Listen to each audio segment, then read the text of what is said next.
You are listening to the Mary Jane Society podcast, where you will meet entrepreneurs, cultivators, scientists, doctors, and inventors in the cannabis industry. I'm your host, Pam Schmiel, marketer and publicist in the cannabis industry. Today we're joined by Ian Dyche, head of cultivation and operations at MFNY, a top-selling brand in the New York market with its line of live resin products. Ian is a seasoned cultivator with 20 years of experience, where he honed his craft in California before returning to his home state of New York, bringing extensive experience in large-scale cultivation and processing, specializing in indoor greenhouse environments. Ian and his teams have earned top honors at the Emerald Cup, Santa Cruz Cup, Cannabis Cup, Hitman's Best of New York, Long Island Cannabis Cup, and the New York Rosin Competition. Join us as we dive into Ian's work at MFNY and explore his strategies that keep them at the forefront of New York's cannabis scene. Let's welcome Ian. We could just get an overview, if you could just give us an overview of your background. I know you have a very extensive background, but you were out in California and... when I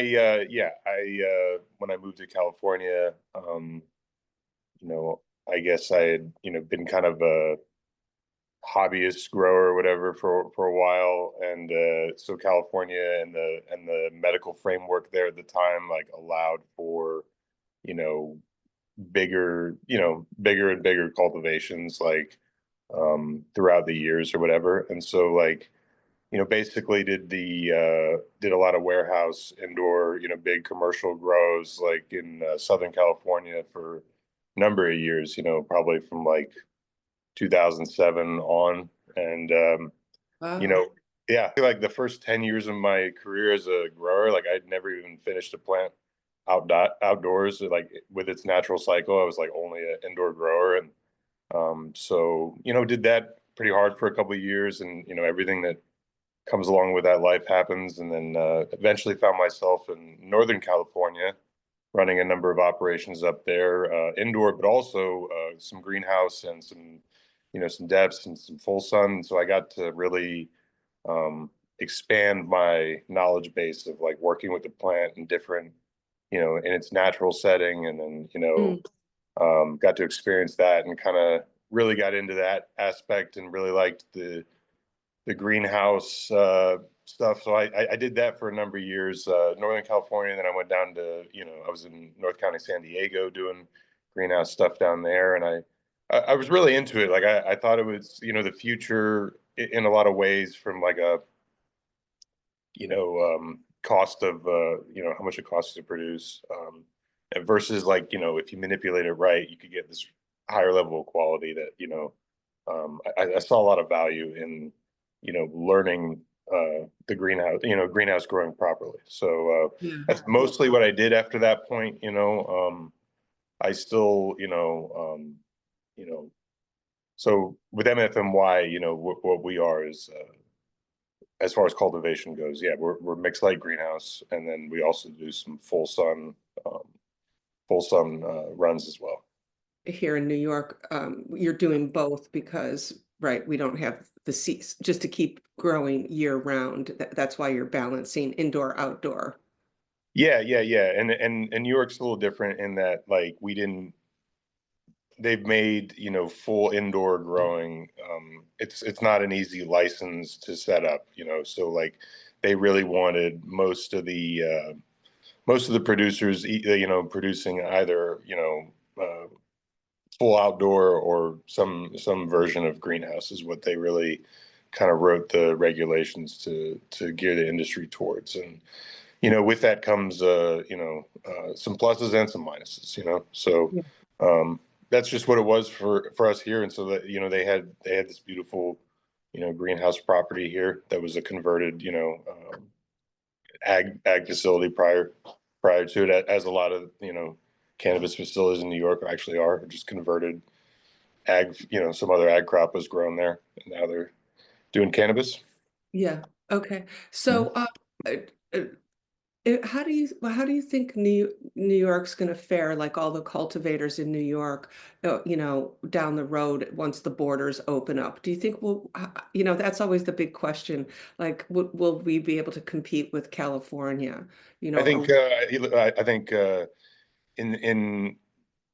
in certain ways, like certain parts of the state are fantastic agricultural zones, and the plant grows really, really well at certain points of the year. And I think at other points of the year, you definitely need to be able to control the climate with regards to heat and light and stuff like that. And so I think if like, you know, yeah, if we keep progressing down this path and, you operate in a zone for a number of years, I think that like, while maybe it doesn't make sense across the board for everybody, but there will be people that are just savvy growers and know their zone and know how to produce for keeping their costs in check and yeah, I think there will be people that can compete with some West Coast grown flower for sure. just because they're talented in growing and manipulating the plant and Yeah, knowing how, yeah, right? they're dynamic with their strategy. They Mm.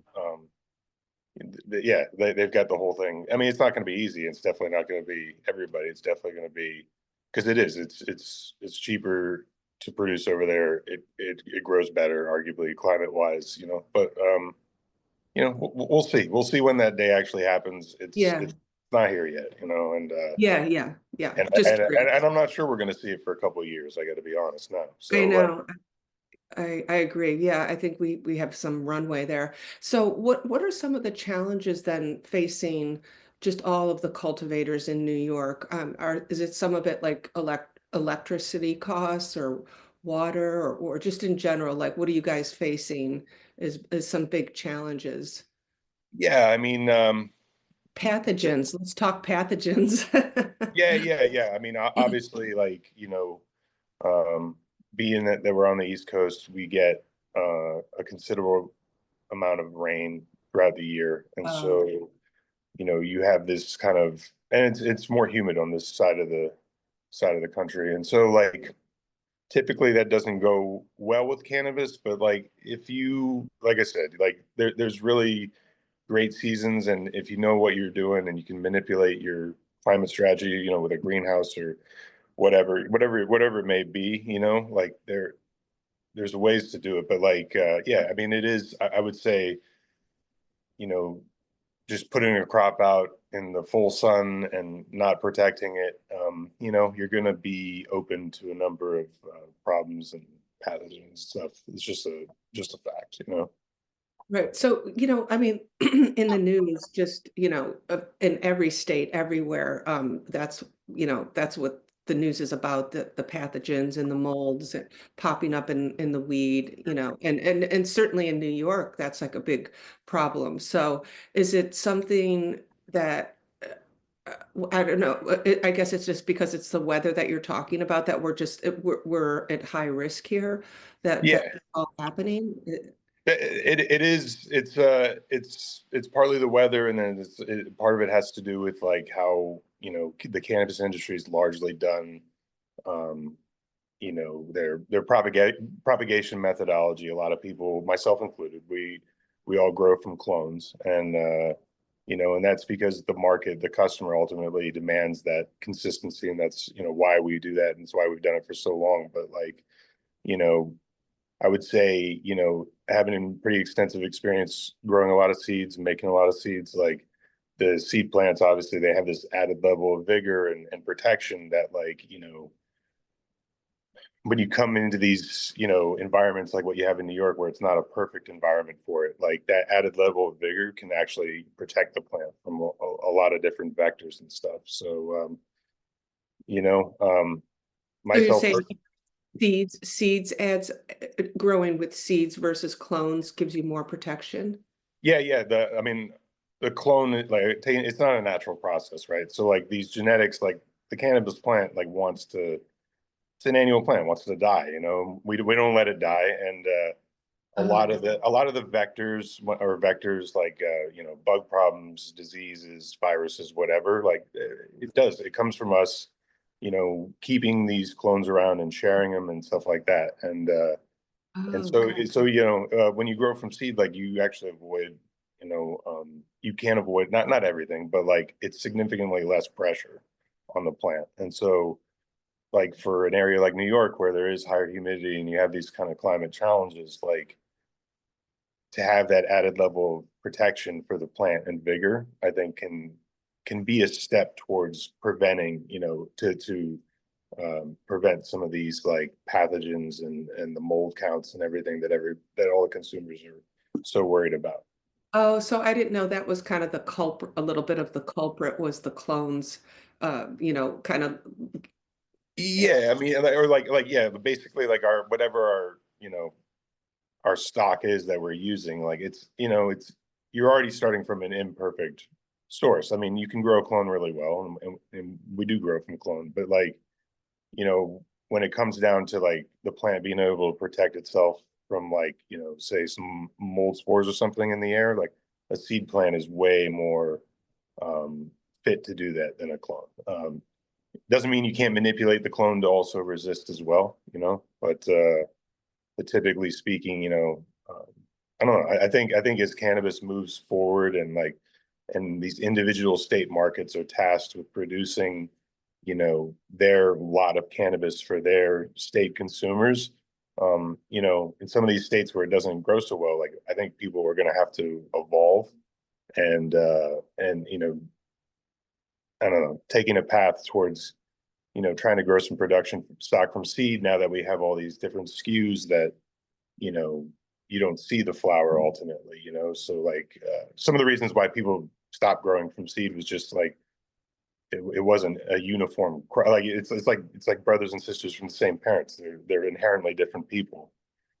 Same thing with seeds largely, and that's because of how we've been breeding and all the hybridization for like the past 2 to 3 decades. And it's cool because you could find some really unique stuff, and people find a single plant that's really magical, and they keep it and they clone it and they propagate it, and that's largely how we've done it, but there is a path where, and it's years of work, but generational breeding to basically achieve a more uniform seed stock that you would, as an operator, you would feel confident doing production runs from it, because it was as uniform as you needed it to be for whatever product that you're producing. And so at MFNY, that's one of the paths that we are going down. Like we'll never be 100% seed production, but we're definitely pursuing new varieties and chasing, doing generational breeding and selection, and trying to get to a place where we will be able to grow at least a hefty portion of our production material from seed stock. And that's and Oh, for exactly those reasons that I yeah. just kind of explained prior to this. Yeah, yeah. Okay, very interesting. That's so interesting. So then I've also kind of just been interested in learning about remediation methods. I was just talking to somebody who sells remediation equipment, and is that just a typical typical process that you do before extracting them? So Because, and I'm also thinking it's important to you guys because you are solventless extractors, like you need really clean product going in. Is that true? How yeah, that? absolutely. So I would say remediation has been something that has come about, as states have rolled out these like testing standards, that never used to exist prior to this. So like this is all new, Oh, you know, okay. kind of technology or whatever. But like I think the reality really is that, when you think about flour as a product, it's a very like, I mean, it's minimally processed, like literally, like the thing, there's no like peel or outer skin or anything, it's just like you're basically smoking this exposed flour. And so like unless the flour is being produced in some ultra like, clean laboratory indoor facility, like you're gonna have like a certain level of microbial count like on that material. Like it's just because as we move through the day, like we breathe in there's all sorts of stuff in the air. And so like you're never going to have totally sterile flower. Like you just not. You can have way less counts and like I said, if you produced it in some hermetically sealed facility indoor, like maybe then, but like maybe not, and so like a lot of these remediation practices, at least for flower, involve like you know basically like nuking the product, which it does. It kills all the microbial activity, but like for us as producers, specifically with MFNY, like we're super we love making full spectrum products. Making a full Yeah. spectrum product means that you need to keep a lot of volatile organic compounds from being destroyed and diminished. So like we don't employ any kind of microwaving radiation remediation technologies at the farm, and that's partly, it's partly because like the methodology in which we largely process our material kind of has in a way, I guess, a kind of a remediation effect. I wouldn't call it like a complete, but the cryogenic temperatures that we freeze our product and then extract Oh, that, like that has a tendency to also act in that capacity. So I guess like that's kind of the extent of like what we do, but we're also just very, intentional with like what material becomes what. So like, a full like some full sun flower, even though we produce it here, like I would never put that material into like an actual flower product. And because it's even if it's clean from mold, from bugs, it's sitting out in the open. There's dust, there's all sorts of stuff being blown on it. And the oil that the consumers are after like acts like a magnet to all that stuff. So like while I think it's wonderful material for certain SKUs, like I also don't think it's for other SKUs. And so I think it really comes down to like material allocation and like knowing what should become what. so you do fresh frozen, Yeah, that's largely what we're like known for. We own that process on a sizable scale. oh, okay. Yeah. I mean, we just it is something that like I've been working on for years, and we really put together here.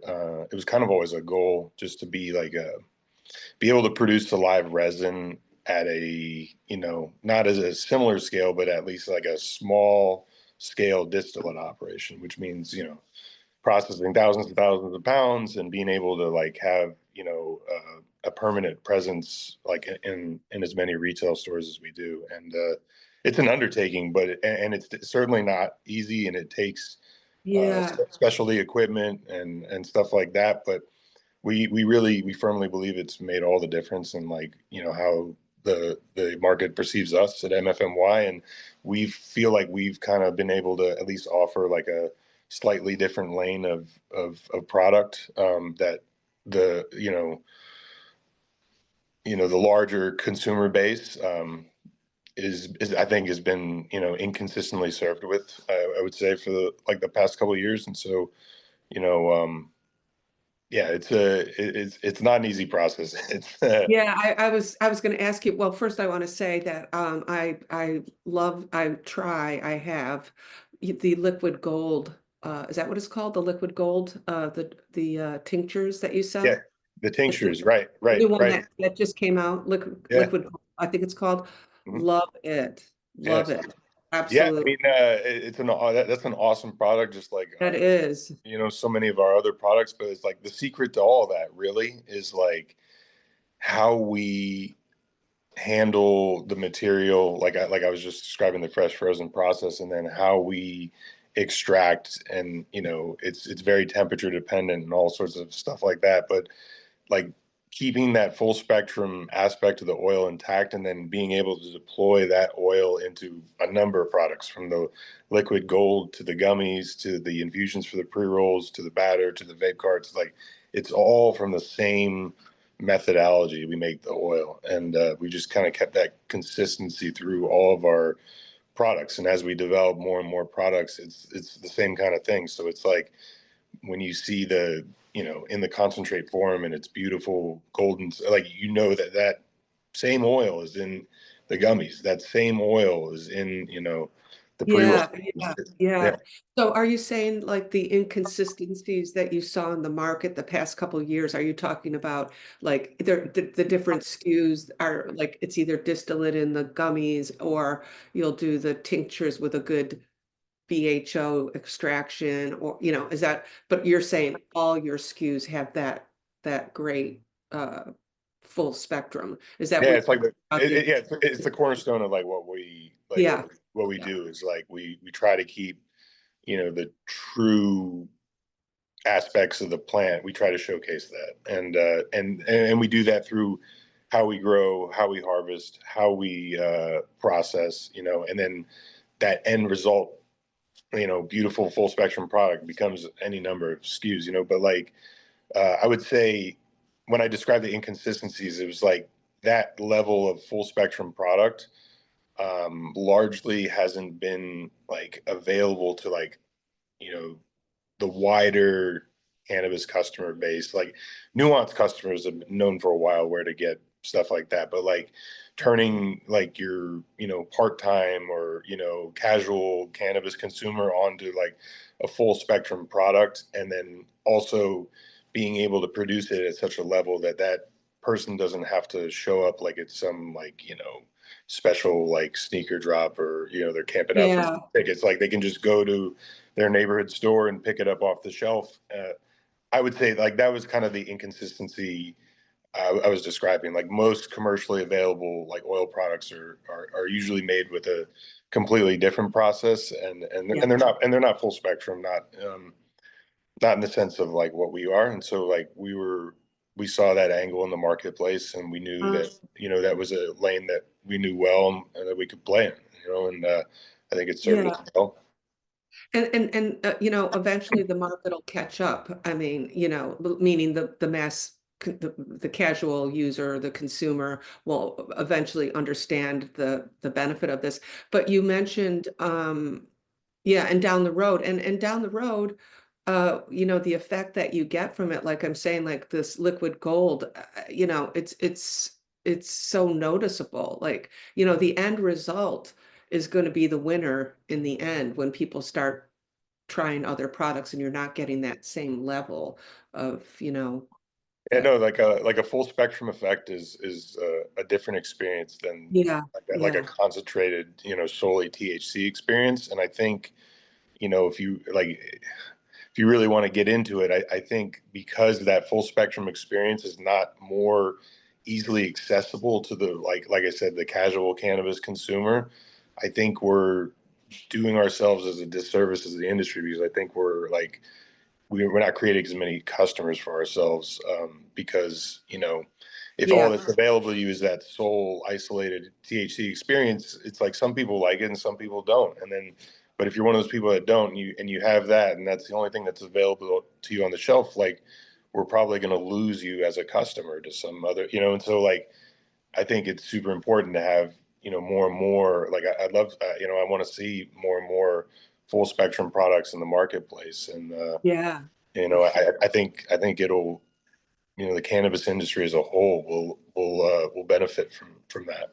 Yeah, and I understand when a brand is first coming to market that they go the distillate route because it's cheaper and easier and Mm. to enter the market. But you guys didn't start that way at all, right? You came out right with full spectrum. You started, Yeah. yeah. So I mean, So yeah, I'll say this. Like usually, like distillate is a great process for commercial scale. And it is. You're right. It's a more cost effective, as far as like modeling a business. It's definitely a more to cost test the effective way. market. Yeah, of entering. But like it's saturated, and there's people that do it Yeah. bigger and cheaper than I would ever be able to do. And so you know, I um, agree with you totally, what yeah, you're talking about. I mean, absolutely, because eventually they're going to know. So you're already ahead of it and developing it. I think it's just, I mean, it's a great strategy. It's harder than what everybody else is doing and more costly, but you know. Yeah, it took a leap, like luckily the founding team and everybody like believed in the vision and saw the, what we were gonna, how are we gonna be different, and everybody Yeah. like, and it wasn't an easy choice to go this route, especially in the beginning. But I Yeah. think it's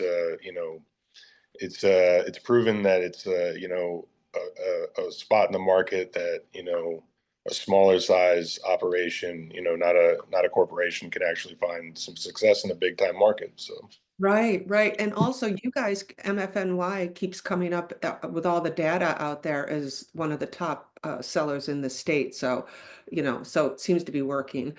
Did you have like proprietary equipment, or is it something special that you set up a different system than a typical like fresh frozen rosin yeah, extraction process?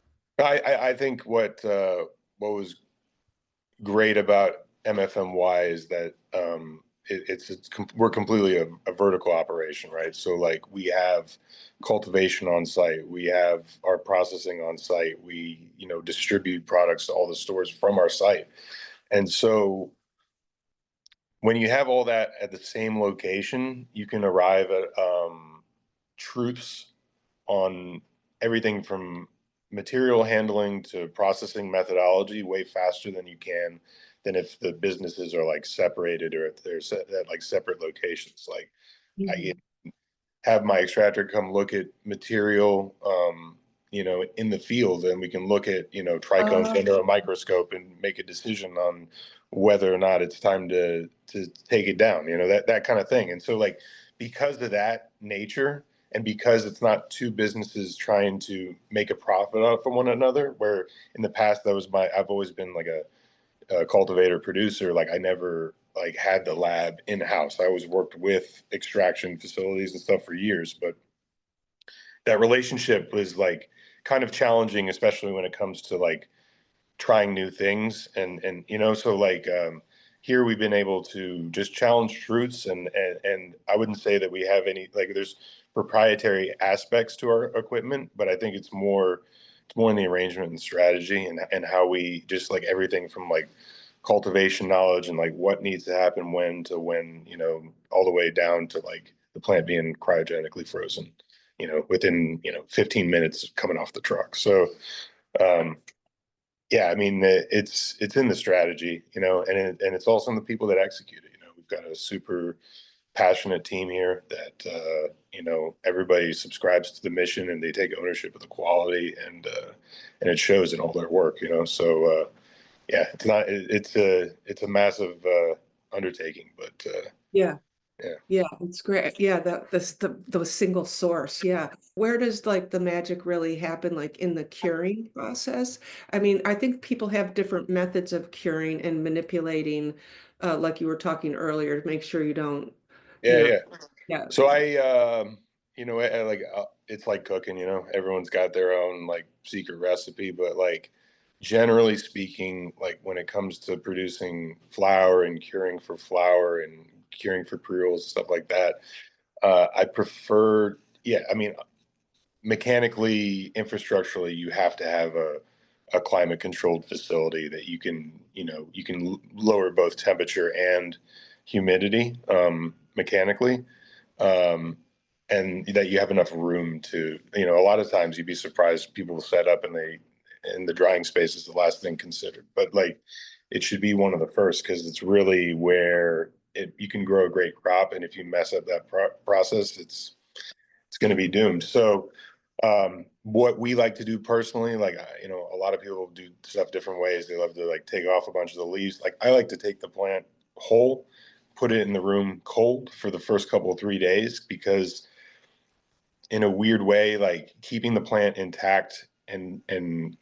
chopping it down suddenly like that, it has a, I don't know, natural response to want to finish. So like whatever like sugars and whatever it's been working on in its leaves, like those are its like power plants basically. Like there's like kind of one last flush that comes through, that if you keep the temperature at a certain point for like the first 3 days, you can watch the flower literally do its like kind of last change, and Uh, then you begin to dry, and it's all temperature dependent, and you want to be continuously drawing down moisture from the environment without over drying the flower too, and then it's knowing That's when right. knowing when to take it down and put it in containers and redistribute what moisture is like left at the stalk and the center of the plant. Is like that is the magic, is like that's knowing when too early. Too early you can over moisten the product and lose the smell. Too late you can over dry it and it just turns to dust. So like that is kind of the you know once all those other aspects are in place, the magic is just kind of knowing when it needs to come down and when it needs to breathe, and then just getting it through that final stage. And I've heard some other people talking lately, and just wondering what you think about uh aging aging cannabis, meaning like if it I don't know, I guess if it maybe once you stop it, once you've got the moisture where it is, and Mhm. then it like will there be like future thinking, this is aged, like does it change, like if you keep it once you, I don't even know if I'm describing that No, correctly. no, no. I no, you're right. Like there is Oh, like myself personally, like I enjoy flour when it's been cured well, like properly for months. I think also like for being a months. producer, yes, yes, like this is me speaking as a consumer. Yeah. I like if it's cured properly, like you let this chain of reactions happen and the smoke itself is way more enjoyable. I think also, um, you know, as a producer, and like cannabis sells best fresh. People want to, it's like produce, like people want to see a bright, looking bud with some Right. fresh, cannabinoids all over it. And they're not wrong. And I think a lot of people have grown accustomed to smoking their flower pretty fresh because of and, but like, what I was talking about earlier, like a longer cured product, like it's never as bright as, and if I was I don't know, like, I think there would be an adjustment period of people's visual perception of with what they're buying in the store versus like, and then catching that up to the effect. But yeah, personally, I like pretty well cured flour to smoke, but I love selling it when it's like 3, 4 weeks like out of the cure. Like it looks the best. Will we have vintage strains where you'll go, oh, like, literally, a pouch of this is vintage from, I don't even know what that means, but so I'm just kind of exploring that idea, if Yeah, that's, yeah. Yeah. I mean, a I couple think years. it's people like you that know the difference. You'd have to be a real connoisseur to really understand what the difference is, Yeah, I mean, it has to do with like the smoothness of the smoke, really. I mm, think, but yeah, personally, like I know some old timers. Like I was up in Mendocino, and this guy had been, long curing, like basically in a cellar, like in a cave in the mountain, like 2-year-old cannabis, but just at this optimum temperature for that, and it was, it was really nice. I got to be oh, honest, oh, so like. you, Mhm. oh, okay, so you tried, somebody was Oh yeah, doing yeah. Like there are pockets of people that do it for sure. I that. just as far as like you know a commercially viable product that you can sell in volume, Yeah, I think there's a lot of education and experience having that needs to happen for that to like catch up yeah, to the yeah. current like model. Yeah, yeah. It's just curious. Yeah, super forward thinking. And then you were saying that, I'm curious, like how does someone scale up this type of, you know, premium, extraction process, like to scale up to what you guys will need to do as this state gets really going. Yeah, I mean, you just you need bigger and bigger. Facilities and footprint, like cultivation footprints, like, that would be great to have. And then, as you build new facilities, or like as we move into the era where we actually build like facilities for cannabis, you have to consider efficiencies, not just in the growing part of it, but how that moves like downstream into your production, and keeping your cultivation and your production in this like very linear path. It's all about like, shaving efficiencies wherever you can, because they actually add up to a pretty big total. When you start all the percentage gains and like we did this process quicker, faster, 2 hours quicker, like all those little, a little bit better over time, right? Like that's how you really do it. And you gotta, I would say you gotta be willing to challenge like accepted norms too. Like that's kind of, MFNY, what we are operationally is the sum of that, of like, challenging accepted norms. Like I don't know, like 10 years ago, people never thought that like live resin would be either big enough in demand volume wise or scalable to the point where we could do what we're doing right now with MFNY. And they said it wasn't possible. It was never going to happen. It would never, and here we are 10 years later, and it's happening. And so, just paying attention to how the market's evolving, and a willingness to move those trends, and almost in some ways like anticipate what's coming next. I think all important. Yeah. And if you could put out there or ask somebody to invent any sort of machinery or equipment needed to help you maybe in this area or any part of your production, is there something that's missing there? Because really this industry is, custom machinery, and, people are inventing things all the time. I'm just curious because I also read that, right, so you're I mean, you've used all types of software platforms, automation, and things like that. So I'm just curious of kind of asking a big round question about like, what do you use and what would you need, if anything? Like, if you Oh could. yeah, we use some pretty sophisticated equipment, especially with regards to our processing efforts. A lot of like, camera focused robotic type equipment, but like even using all that stuff, like it's never, you also kind of realize that like, especially some of these products we make in cannabis, like there is a level of human hands-on neededness. I don't know if like, Yeah, yeah, uh, yeah. and like, you definitely need very qualified people to run these like complex systems. Like some of them are user friendly, some aren't. Like, and they certainly don't run on their own. And they Oh, certainly, like as automated and everything as you can make things, like they certainly don't, completely QC the material, and they certainly don't, it's a lot of aspects that like still require a human touch. And so like, rather than just trying to fully get away from like say a human touch, we try to make ourselves efficient in ways to where when the human touch is required, especially with regards to quality, we're going to use it. And we're going to use it because we're saving in these other aspects of it, and that we can afford to like, use labor where it matters most. oh, good point. Good point. Okay.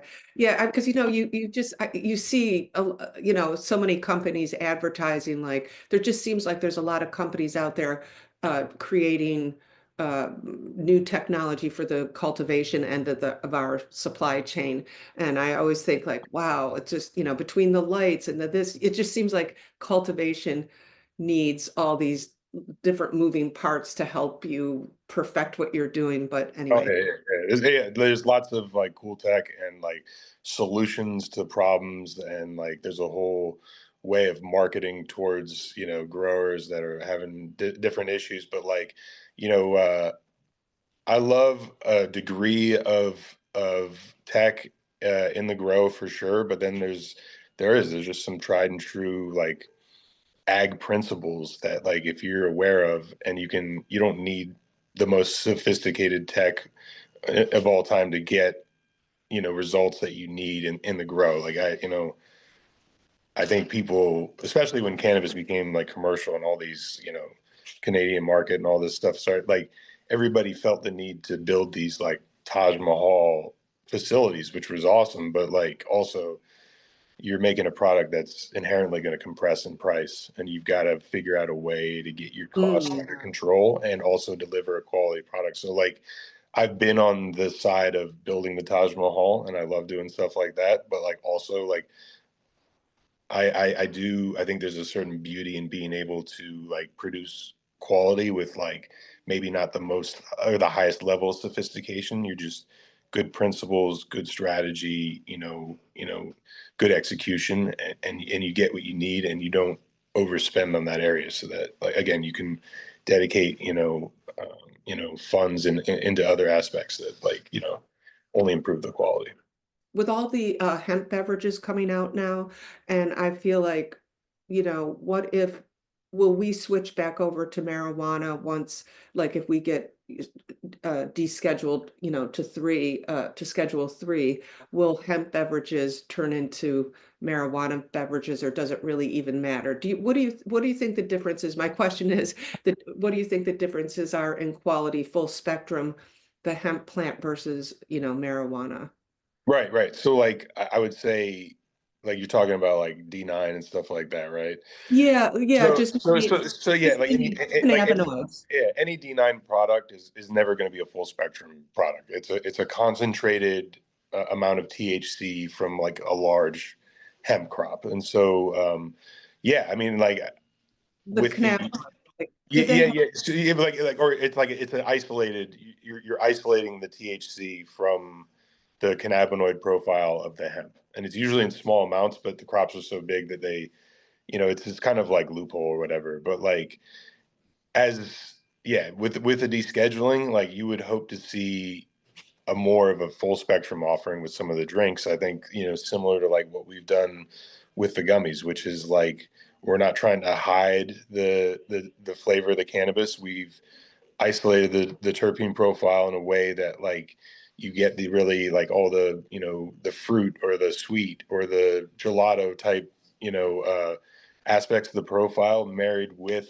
natural flavors that's with our gummies. And so we like try to celebrate the flavor of the cannabis, and like I think that could be done in a drink just the same as we've done it in our, like you said, our liquid gold, the tincture yeah. that we have in the market, any number of consumable products like that. I think there's a potential to marry up the full spectrum So with yeah, people. because you can't get it out of a hemp plant, right? Even though they so not aside from the THC, all the other cannabinoids. I mean, I know it's high in CBD, but what about those other minors that we're all so interested in now? Like, I mean, you have a lot of products, CBN, I think, and CBG, and like you can't get that out of hemp, right? I mean, it's there. They have the same cannabinoids, but they're so minor. Is Yeah, that yeah. Like I haven't seen, yeah, exactly. A lot of hemp seems to be concentrating like either the CBD or the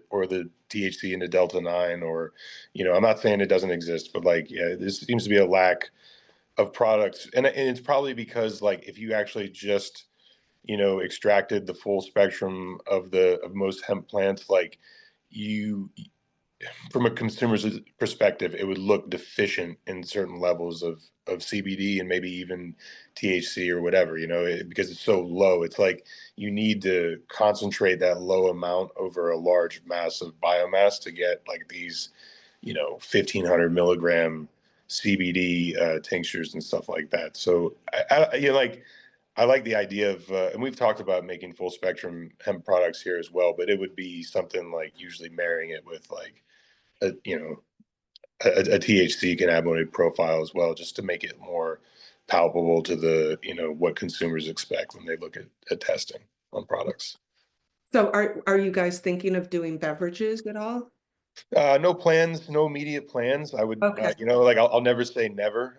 Yeah, just There's curious. a couple companies out there that own that process hard, and they do it well, and you Yeah, know, but never say never, but yeah, not in the immediate, not in the immediate. yeah, yeah. Because because yeah. So I love the beverages. But anyway, so I guess the very last question is, do you see anything like where we might be going next with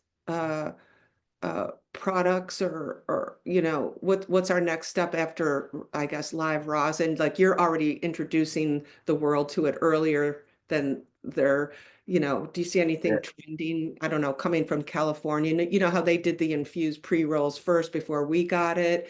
I always Yeah. like to look at the West Coast to see what's kind of coming our way. Yeah. But No, I know. I mean, I think what we did, like you said, we started MFNY started with the live rosin, and that was great because most consumers recognize like really good live rosin as the toppest tier quality product you can make. So if you can make a product like that well, you'll immediately garner attention, which we did, right? And we didn't at that time have we weren't license wise able to extract with our BHO setup yet, right? And so what we did was like show everybody, we can make really good rosin. And then when the BHO came online, like this is actually what I thought was like kind of like where the market was going, at least with MFNY, was that BHO had for a number of years prior had kind of a negative acceptance rate as far as customers go, and so much so that like most people had gotten away from it. Most people were doing solventless, extraction rosin, stuff like that, and so. But I know from my experience that like when BHO is done really right, like it can be as good as rosin, and the process to make it is inherently cheaper. So basically, we can get. It was kind of cool how we did it. We introduced the rosin, and then we were like, rosin price is high because yields aren't great and it's hard to make. It's a laborious process, and so once we started introducing the BHO, we were like introducing what I think to be a similar level of quality, at a cheaper price point for the consumer. And so it's like if you're into the rosin but you're on a budget, like most everybody lives on a budget, like this product might appeal to you more. And like because the market had seemed to go so hard towards solventless, it was like kind of something. It's not new, but it's something that people had kind of gotten away from, that I kind of felt like was a contrarian, look at like where the market was going to go. And like I just know from my experience, like running commercial operations, like it's hard to make a profitable business off of like a solely solventless extraction process. It's really hard for a lot of reasons. And so the resin, though, does lend itself aspects of it to, a commercial process. And so, and like I said, if you do it well, it comes out as good, if not better, at times than a lot of solventless product. But as far as like where we're going to be going in the future, like I mean, I think it's going to get, I think oils is going to become bigger and bigger and bigger. It just is because of like, and I say that not because of like necessarily like present day consumer preference, but like as the testing standards get ratcheted up, like New York right now, at a certain point we'll have a favorable amount of microbial activity on the, and it's going to become harder and harder and harder for operators to produce those like minimally processed products and pass testing. And so, most oil production, like, is kind of, it's almost like it's going to become more and more necessary. And, I see that progressing. I see, more and more, like edible offerings progressing. Everybody's been on the gummy thing, not just in cannabis. It's everywhere. It's your vitamins, it's your supplements, and so there's got to be some coming evolution that'll come out of that into some new trend. Maybe it's the drinks. Maybe you never know. Like Mhm. separate from like new products developed, just new and more innovative ways to deliver cannabis specifically to that target customer as well. The ones that like want it, but they don't want to smoke. They don't want to vape. They don't want to, like they had a bad experience on a gummy because it was too much or what. Like introducing new and approachable consuming methodology, I think. Yeah. Wow, cool. Yeah, thanks. That's it.